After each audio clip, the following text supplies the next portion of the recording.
Hello guys, in this video I'm going to show you how to display comments on the WebComics application.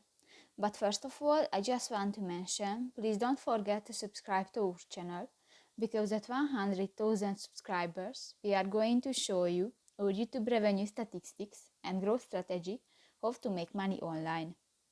So let's jump into it. First of all, open the application on your device.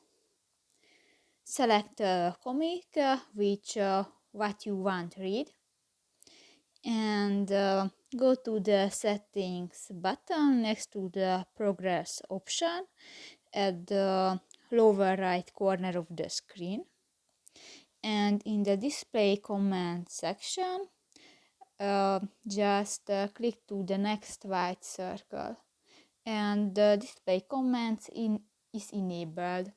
So that's pretty much it for this video, guys. See you in the next one. Bye bye.